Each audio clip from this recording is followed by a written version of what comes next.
दहेज, समाज क्या कहेगा। हमें तो आपकी बच्ची पसंद आ गई है। हमारे लड़के की कद काठी के हिसाब से देखे तो दोनों की जोड़ी बहुत अच्छी लगेगी। जैसा आप सही समझे। बेटा योगेश, तुम दोनों को अगर टाइम चाहिए तो आपस में अकेले में कुछ बात कर सकते हो। हम बाहर चले जाते हैं। जी पिताजी, जैसा आप कहें। योगेश और सविता को अकेले वक्त देकर सब वहां से चले जाते हैं। चाय कैसी लगी?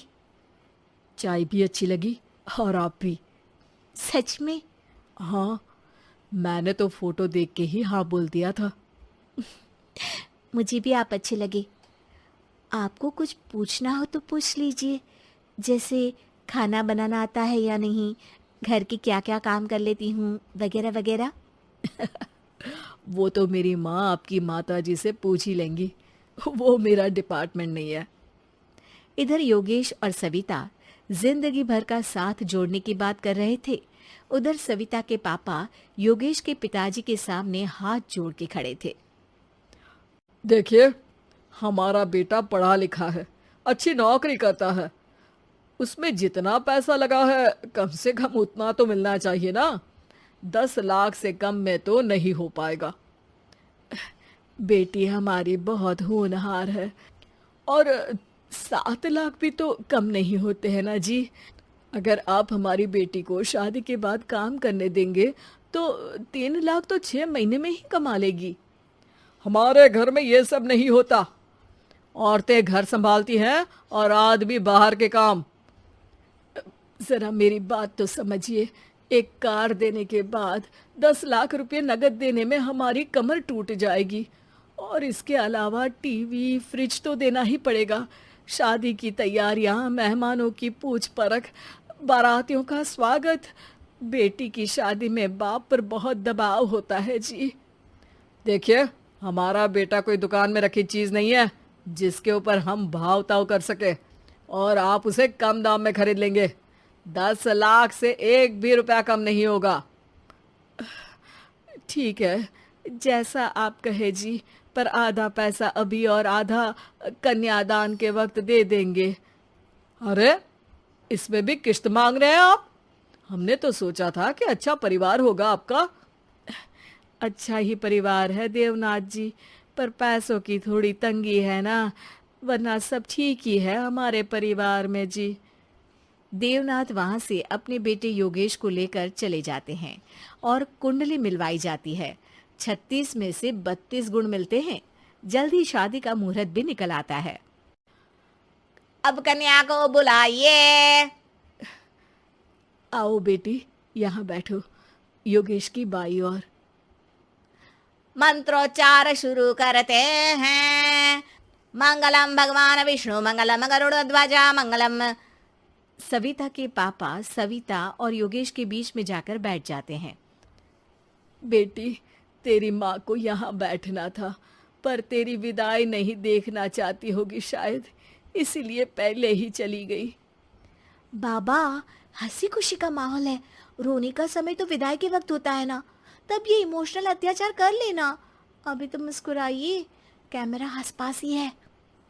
तभी पीछे योगेश के पिताजी आ जाते हैं। अभी तक पैसे नहीं आए आपके यहाँ से? उठा लूं क्या बेटे को? आते ही होंगे, मैंने अपने छोटे भाई को व्यवस्था करने के लिए कह दिया था। अरे तो जल्दी कराइए ना, वरना देर हो जाएगी। समझ रहे हो ना आप? योगेश और सविता दोनों एक दूसरे की तरफ देखते हैं। सविता चाहती है कि योगेश कुछ बोले, पर योगेश अपना मुंह दूसरी तरफ फेर लेता है। पापा, कितने पैसे की बात की है आपने? अरे बेटी, तुझे इससे क्या मतलब? मेरी डील की है ना, तो मुझे तो पता ही होना चाहिए। कन्यादान की विधि शुरू करेंगे। तभी योगेश के पिता वापस वहां आ जाते हैं। पैसे देते हैं या बेटे को उठवा लूं? मैं आपके हाथ जोड़ता हूँ जी, थोड़ा सा इंतजार कर लीजिए। देवनाथ वहां से चले जाते हैं। तुम अपने पिताजी से कुछ कहते क्यों नहीं? उनके सामने कोई आवाज नहीं उठाता। ऐसा नहीं है, कोई तो उठाएगा ही। तभी वहां सविता के चाचा एक बैग लेकर आते हैं और सविता के पापा को देते हुए कहते हैं, 9 लाख ही हुए। आत्माराम इशारा करके योगेश के पिता को वहां बुलाते हैं। क्या? सिर्फ 9 लाख? बाकी 1 लाख कहाँ है? नहीं हो पाए जी, शादी के बाद कर देंगे। अरे आप बात से पलट रहे हैं। जल्दी से अभी के अभी पूरे पैसे लाइए, वरना बेटे को उठाऊं क्या? देखिए मैं आपके पाँव पड़ता हूँ। रुक जाइए पापा, रिश्ते हाथ पकड़कर जोड़े जाते हैं, पांव पकड़कर नहीं। बेटी तू चुप रह। नहीं, ये कब से बस कह ही रहे हैं कि उठवा लूं, पर कोई उठ ही नहीं रहा। लो, मैं ही उठ जाती हूँ। बेटा, अपशगुन हुआ। दहेज लेना सबसे बड़ा अपशगुन है, पाप है, पाखंड है। और योगेश, तुम्हें मैं पसंद हूँ तो कुछ बोलते क्यों नहीं? और तुम्हारे पिताजी, अरे देवनाथ जी, आपके नाम में ही बस देव है, काम तो आपके असुरों जैसे हैं। पर गलती आपकी नहीं, गलती मेरे पिताजी की है, जो आप जैसे लोगों को घर की दहलीज भी चढ़ने देते हैं।